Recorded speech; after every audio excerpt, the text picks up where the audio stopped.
Das ist die neue Version des Wärmetauschers mit neuen Anbauteilen. Der Wärmetauscher an sich hier in der Mitte bleibt immer gleich. Ich habe nur neue Anbauteile entwickelt, weil ich eben nicht so viel Platz habe im Fahrradwohnwagen. Hier sieht man den Wärmetauscher mit Wärmerückgewinnung und Heizregister im Schnitt.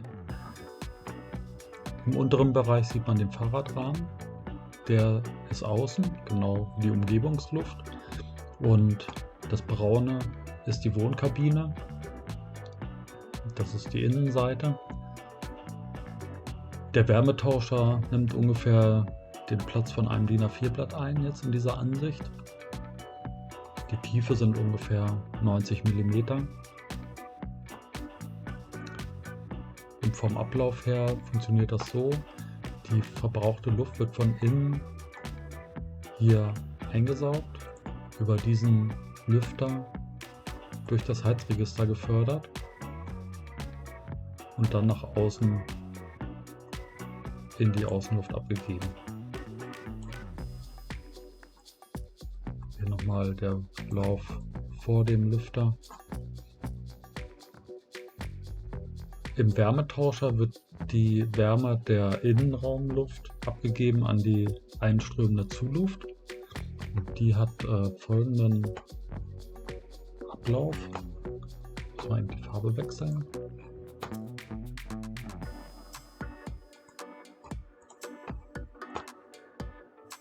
Die Außenluft wird hier eingesaugt, durch diesen Ventilator weiter gefördert, durch den Wärmetauscher, wird hier erwärmt durch die Innenluft, die auf der anderen Seite vorbeiströmt, trifft hier auf das Heizregister und kann hier bei Bedarf noch weiter erwärmt werden und wird dann in den Innenraum gefördert.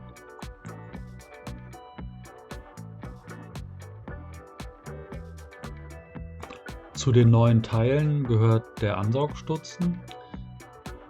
Der geht auf ein DN32 HT-Rohr hier unten. Neu ist auch die Lüfterhalterung. Die ist jetzt für den neuen Zentrifugallüfter mit PWM-Steuerung und besteht aus zwei Teilen. Einmal dem Gehäuse und dem Deckel. Das neue Gehäuse kann man ganz gut daran erkennen, dass diese Schräge ein bisschen kleiner geworden ist, weil der Lüfter größer ist oder dicker. Die Halterung für den Temperatur- und Feuchtigkeitssensor ist gleich geblieben. Genauso das Eckstück, was dann eben das Kondensat ableitet und gleichzeitig die Luft durchlässt, ohne dass Kondensat auf den Lüfter drauf tropfen kann. Deswegen ist auch das Gehäuse hier rechts angeflanscht und nicht direkt darunter. Dann geht es wie gesagt durch das Tauschergehäuse, das ist gleich geblieben. Dann gibt es hier ein spezielles Teil, das ist eigentlich nur für meinen Fahrradwohnwagen wichtig. Da kann man auch den bisherigen Halter für das Heizregister verwenden. Das hier oben ist das Gegenstück zu dem unteren Halter für das Heizregister. Und neu hinzugekommen ist hier ein 180 Grad Winkel. Den brauchte ich, weil ich in der Höhe sehr begrenzt bin, um dann eben gleich mit der Zuluft, um dann hier unten direkt in den Zulufteinlass zu gehen. Das Übergangsstück hat einen Winkel von 2,5 Grad, damit das genau zu diesem HT-Rohr passt. Die haben ja einen Winkel von 87 Grad. So kann man hier horizontal direkt reingehen. Die Abluft hat auch neue Teile bekommen. Einmal hier diese Etage. Die brauchte ich speziell, um hier in der Höhe möglichst klein zu bleiben. Hier ist ein neues Gehäuse für den neuen Zentrifugallüfter.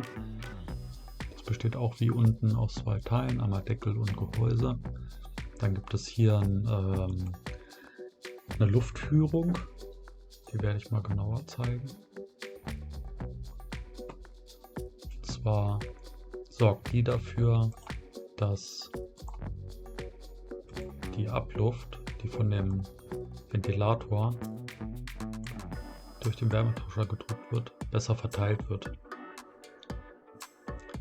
Und zwar hat der Zentrifugallüfter einen asymmetrischen Ausgang und diese Lamellen sorgen dann dafür, dass die Luft eben gleichmäßig auf den Wärmetauscher trifft.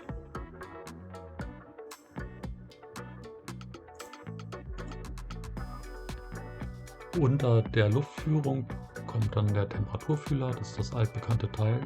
Dann geht es durch den Wärmetauscher. Unter dem Wärmetauscher ist nochmal ein Temperatursensor und der Abluftausgang, der hat auch noch ein neues Teil bekommen, und zwar diese Etage. Die brauchte ich auch speziell für meinen Fahrradwohnwagen, weil hier vorne eine Schräge ist.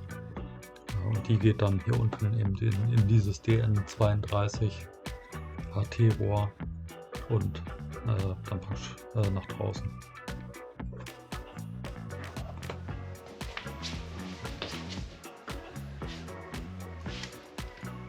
So, jetzt werde ich erstmal die alten Teile abbauen.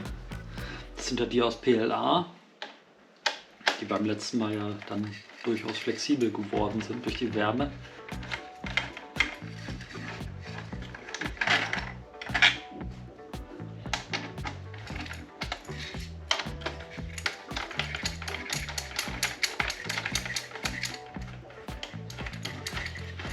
Interessant ist auch, dass die jetzt locker sind, also durch die Wärme hat sich das Material wahrscheinlich verformt und jetzt ist es so, dass die danach locker sind. Wahrscheinlich muss man dann irgendwas unterlegen, wahrscheinlich eine Federscheibe. Da werde ich mal schauen, ob ich da irgendwas finde.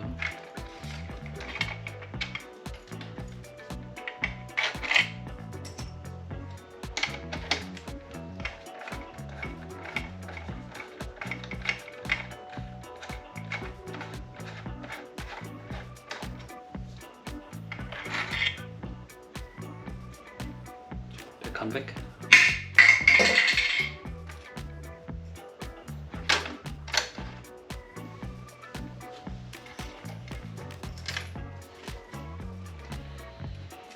Den Temperaturfühler, den baue ich gleich wieder ein.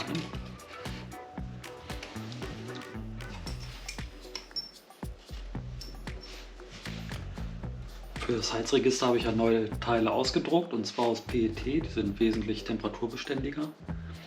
Jetzt werde ich mal gucken, ob die passen.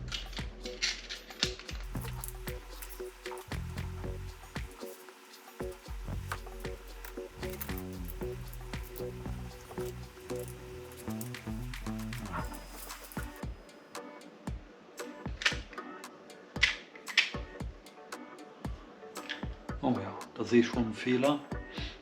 Ich habe nicht darauf geachtet, dass hier die Kabel noch rauskommen. Also werde ich hier ein bisschen was wegschneiden müssen. Das mache ich doch gleich mal.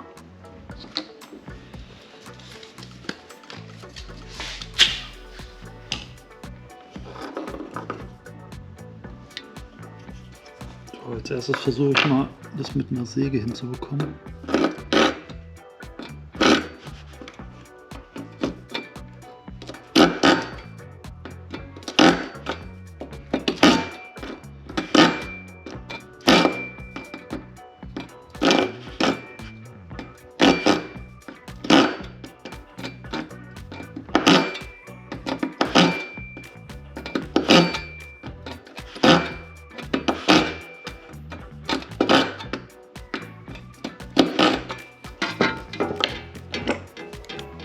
Das sieht schon mal gar nicht schlecht aus. Jetzt versuche ich es rauszubrechen.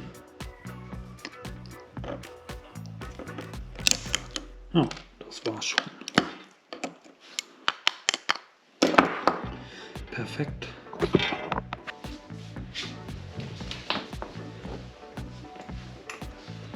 So, jetzt kann es weitergehen mit dem Zusammenbau.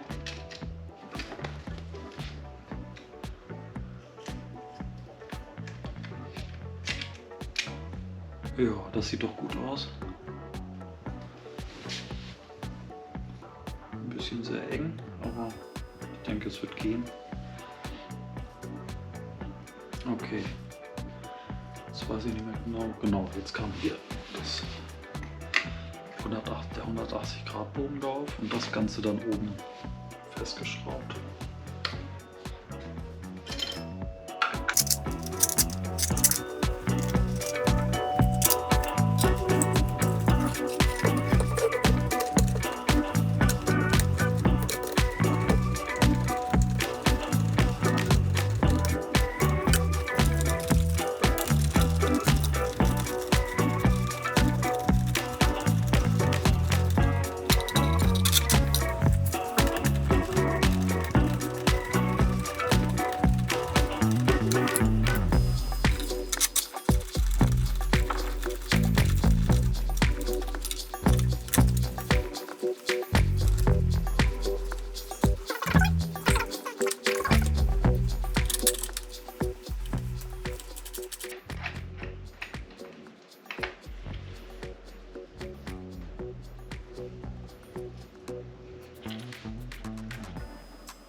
So, jetzt habe ich die Gewindestangen zurechtgeschnitten. Jetzt kann man die im Prinzip hier durchstecken.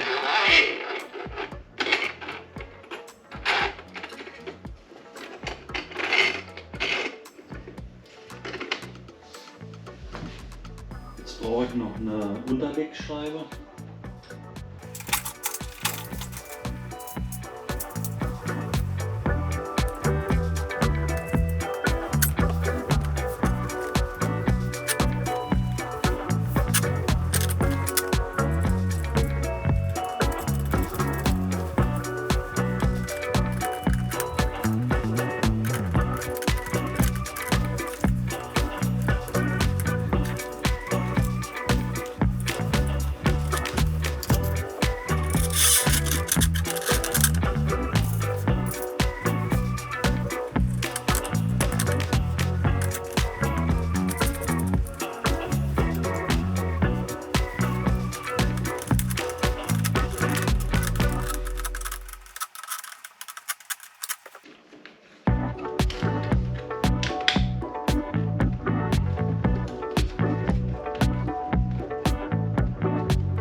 Als Größenvergleich habe ich hier mal ein DIN A4-Blatt mitgebracht.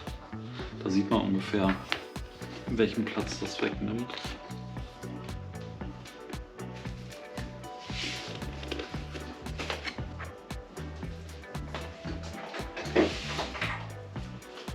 Jetzt werde ich noch testen, ob das neue Material, das PET, also die neuen Teile, dann die Hitze aushalten von dem Heizregister.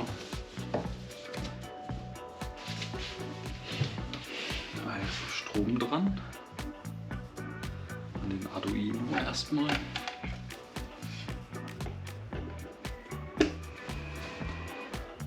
Und Strom hier dran.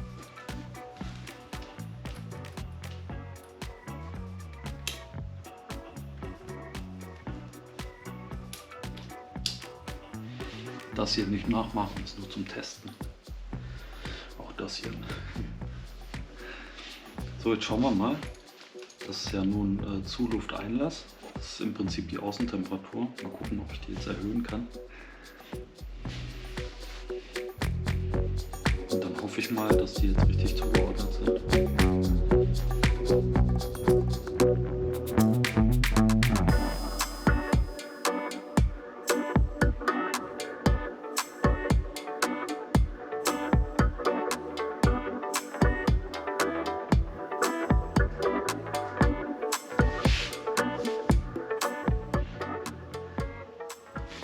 Müsste eigentlich die Außentemperatur hochgehen und das ist sie gerade auf 22. Also jetzt stimmt es endlich. Und jetzt können wir mal testen, ob die Zulufttemperatur, die jetzt gerade 19 Grad beträgt, dann hochgeht und ob die Teile dann auch wirklich diese hohe Temperatur aushalten.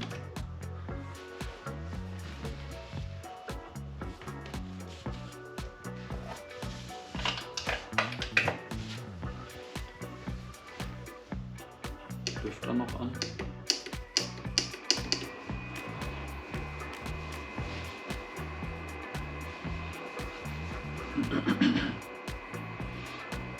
Das ist auch eine neue Funktion, dass wenn man jetzt an dem Lüfter was ändert, dass dann automatisch wieder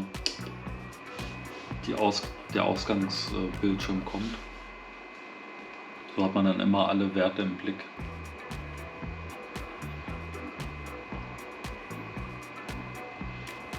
Ja, und die Temperatursensoren haben leider brauchen sehr lange, bis sie dann merken, dass die Temperatur hochgeht. Also hier kommt schon richtig warme Luft raus, aber der Temperatursensor hat das noch gar nicht mitgekriegt. Jetzt fängt er erst an.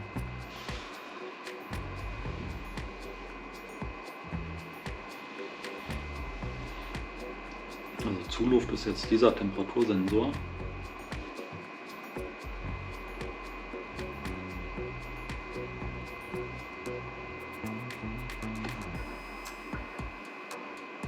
Ja, hier kommt auch sehr viel Luft raus.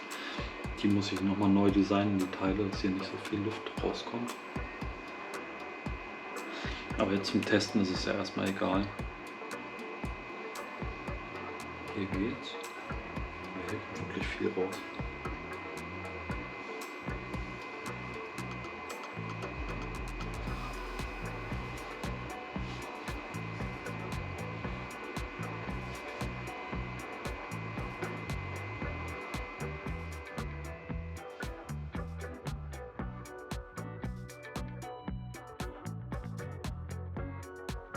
Abschließend kann man sagen, PET ist auf jeden Fall für die höheren Temperaturen geeignet. Es hat sich also nicht so verformt wie das PLA, was ich vorher im Gebrauch hatte. Und der Test ist bis auf den Designfehler im 180-Grad-Bogen erfolgreich, würde ich sagen. Ich würde empfehlen, alle Teile wie den Heizregisterhalter und alle nachfolgenden Teile aus Materialien zu drucken, die höhere Temperaturen vertragen, wie zum Beispiel PET oder ABS. Im nächsten Video wird es um die Programmierung einer temperaturabhängigen Steuerung für das Lüftungsgerät gehen. Vielen Dank fürs Zuschauen, bis bald.